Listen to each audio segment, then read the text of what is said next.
农委会防检局继续监测野生动物，冇掌握到野外小狗病疫情哦。今年年初分别伫苗栗德南甲泰安乡掠到3只臭hen猫，3月初哦，伊嘛拢喂到小狗病。这嘛是苗栗县头一届验出臭hen猫有小狗病的病例。兽医工会专联会警告哦，小狗病嘛已经对中南部传到北部咯。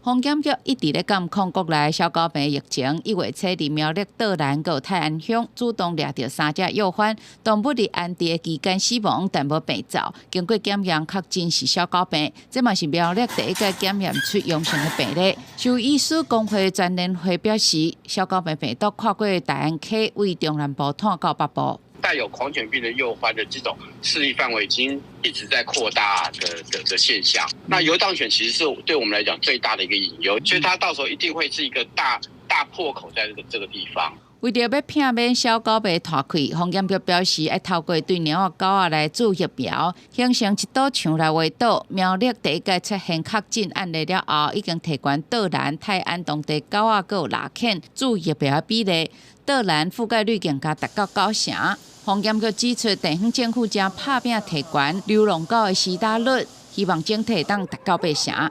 那狂犬病都要咬到才传播，所以理论上这个值再低一点，其实就 OK。可是我们当然是越高越好啊。他打了疫苗就有保护嘛，即使被咬到。